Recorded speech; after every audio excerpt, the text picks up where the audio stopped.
આમોદ નવા એસટી ડેપોનું 7મી માર્ચના રોજ ભરૂચ પધારેલ ગુજરાતના મુખ્યમંત્રી ભૂપેન્દ્રભાઈ પટેલના હસ્તે ખાતમુહૂર્ત કરાયું। ત્યારબાદ આમોદ એસટી ડેપોના પટાંગણમાં આમોદ નગરપાલિકા પ્રમુખ જલ્પાબેન પટેલના હસ્તે ખાતમુહૂર્ત કરાયું હતું।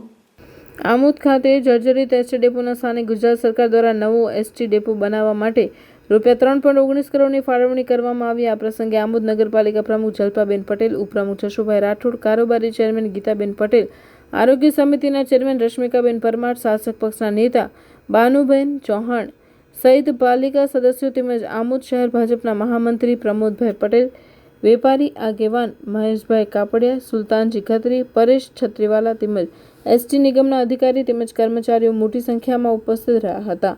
અત્રે એસટી ડેપોની જાળવણીના અભાવે હાલતમાં જર્જરિત થઈ જતા છેલ્લા ઘણા વર્ષોથી છેવટે એસટી ડેપો બંધ હાલતમાં હતો, જેથી આમોદ નગર સહિત તાલુકાની પ્રજાને ભારે હાલાકી વેઠવી પડી હતી।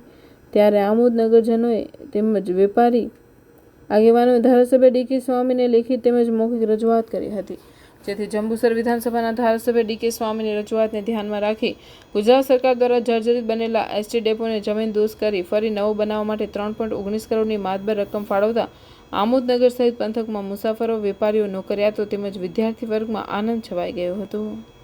આજ રોજ તારીખ 7/3/2024 ના રોજ માનનીય મુખ્યમંત્રી શ્રી ગુજરાત રાજ્ય ભૂપેન્દ્રભાઈ પટેલ સાહેબ કે જેઓ આજે આમોદ એસટી બસ સ્ટેન્ડનું ખાતમુહૂર્ત કર્યું અને એના ભાગરૂપે આમોદમાં એસટી ડેપો ₹3.19 કરોડ ખર્ચે મંજૂર થયો છે, જેનું ખાતમુહૂર્ત કરવાની તક આમોદ નગરપાલિકા પ્રમુખ તરીકે મને મળી છે। તો આમોદ શહેર અને આમોદ શહેર સંગઠન, આમોદ શહેરની જનતા માટે આ ડેપો ખૂબ સારી રીતે ચાલે અને જનજનની સુખાકારી વધે એવા પ્રયત્નો સરકારશ્રી તરફથી કરવામાં આવ્યા। એ બદલ સરકારશ્રીનો પણ આ તબક્કે હું ખૂબ આભાર માનું છું।